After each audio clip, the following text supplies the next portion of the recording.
Yo, what's up, everybody? Today, the Women's World Cup begins. And the question is it unpatriotic to root against our women's national team? Is it something we should do at all? It's actually a great question, but it's a sad question because, again, sports is a beautiful thing, but now it's become a crazy political outlet, and not just politics, left-wing woke politics. And who's one of the wokest athletes you can think of? Yes, someone like LeBron James will come up. But I would say probably the wokest and most left-wing athlete you can find out there is Megan Rapinoe. And Megan Rapinoe isn't the only issue with the women's national team. I'm going to tell you a little bit more about her comments recently and what she's decided to say about trans people and men being involved in women's sports. And I think that will help break down the argument of, is this a team we should support? And also knowing that it's not just all about Megan Rapinoe. Because I could have a full video about like, hey, the rest of the players, they're okay, and we just kind of got a bad apple. No, there's multiple issues with the women's national team that I think should push us towards either questioning whether we should support them or completely not. So, number one, Megan Rapinoe and her wife, Sue Bird. Again, we have to remember that the WNBA is, and just women's sports in general, has become incredibly woke. We saw in the WNBA bubble and then kind of some of the stuff that's being pushed in the WNBA, it's one of the wokest leagues out there. And for some reason, you have a lot of athletes like Megan Rapinoe, Sue Bird, and over 40 biological females. They signed, and these are all athletes, signed a petition to stop the Protection of Girls and Women's in Sports Act from becoming law. So essentially, they're saying men competing in women's sports, totally fine. What's the kicker here? Megan Rapinoe has also said that she's totally fine with many men competing in women's sports, men, biological men, identifying as women, trans people, jumping into women's sports. The kicker, this is their last season. She said, after this, I'm donezo. So it's funny that you have women claiming to be championing women, but what they're fighting for is the patriarchy that they say left-wing politics hates. Pretty convenient timing there. Another thing that we've seen as well is Alex Morgan. Alex Morgan is another player on the women's national team. And I think she's trying to take up the mantle from Megan Rapinoe. She wants to become the new woke queen. I know Outkick the Coverage, Clay Travis's company there. They do a lot of great work. Obviously, it's probably the only conservative sports media outlet, major sports media outlet that covers the conservative side of sports. She's floating around the idea of, should we maybe not play in states that bans men from competing in women's sports, aka banning trans athletes? That's been the big push here. And something else I think we need to remember too is, if we were asking this question before 2020, I think 2020 is when things just completely went off the rails.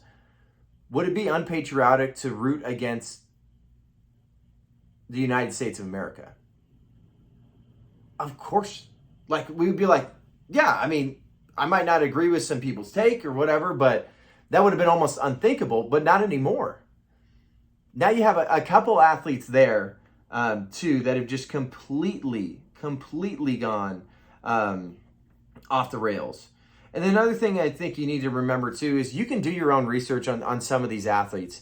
And there was something called the She Believes Cup, where it was part of like Women's History Month and the Women's Soccer League, the UWSL, I'm pretty sure I'm saying that right.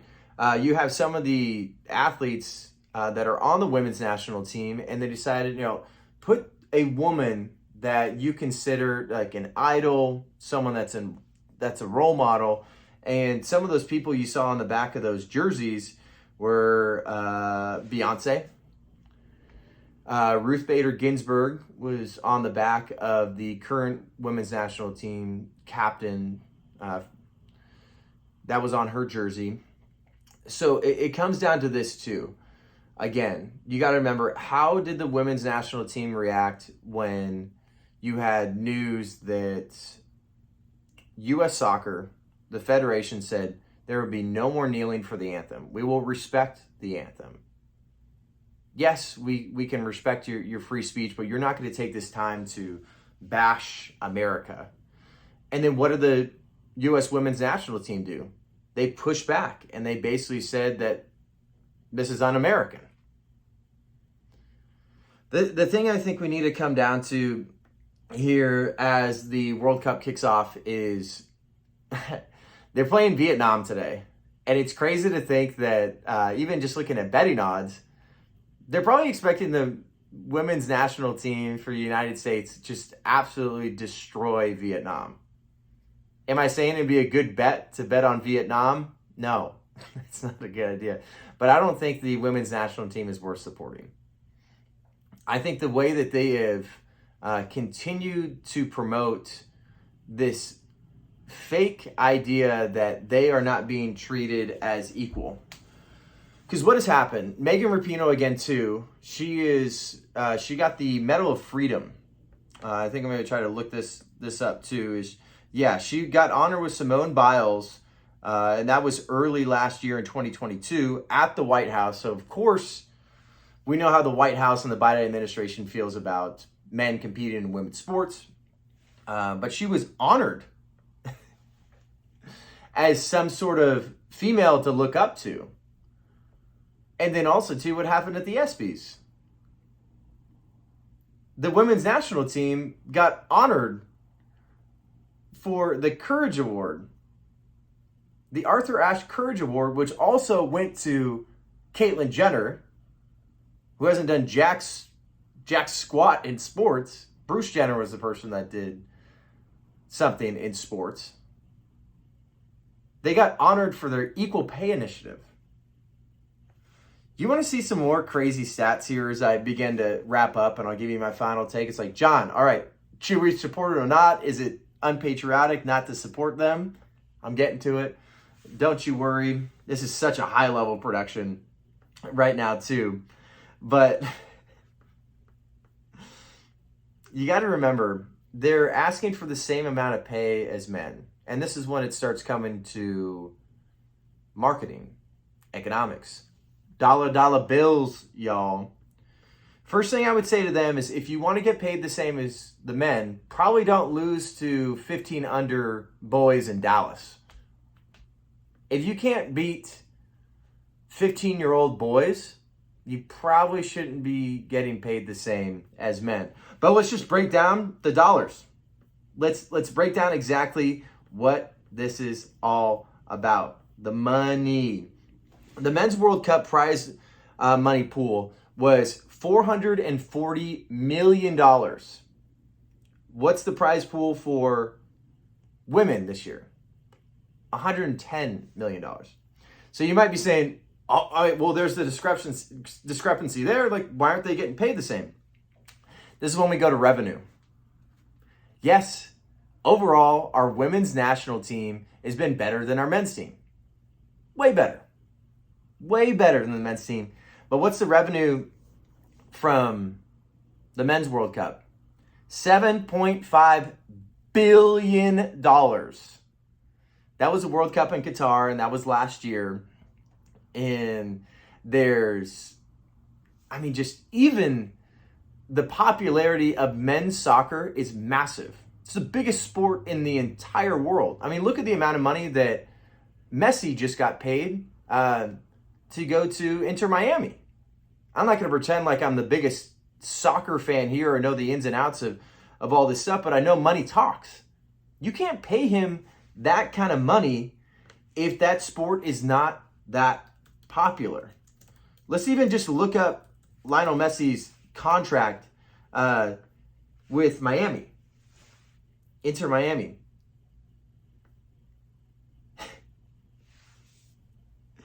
He's going to make almost $60 million per year.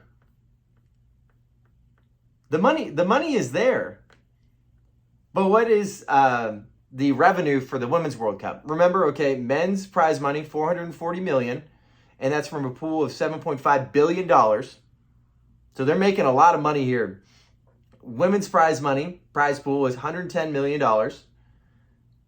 Their revenue, estimated right now, around $200 million. It's about $100 million less than what FIFA originally thought. They were trying to do some broadcasting rights and sell those things, and it just wasn't happening. Another thing we have to remember too, and I know I'm going off on a World Cup tangent a little bit, is New Zealand is struggling to even sell tickets for this. Again, women, if you want to make the same as men, the marketing's got to be there. The dollars have to be there. These aren't just fun coupons that are thrown out there. That's not how it works. But now we're coming to the point where, is it unpatriotic to root against the women's national team? Absolutely not. I don't think they're worth supporting at all. I don't wish ill will on Megan Rapinoe or Alex Morgan or anybody else on the team. And this is not an indictment on the entire team. But this team isn't patriotic within itself. So if you're asking the question of, is it unpatriotic to root against the women's national team? That would assume that the women's national team is patriotic within itself. They're not. Many, many times they've said how much they don't like this country, or at least have shown it. They've knelt for the anthem. People like Megan Rapinoe don't want to put their hand over their heart. All while wearing Nike jerseys, Nike kits, Nike shoes. Don't let me go down that trail. I wish everybody the best. But will I be rooting for the women's national team in the World Cup? No. Are they worth supporting? No. You can make up your own mind, but I think the facts are pretty simple. Don't support the women's national team.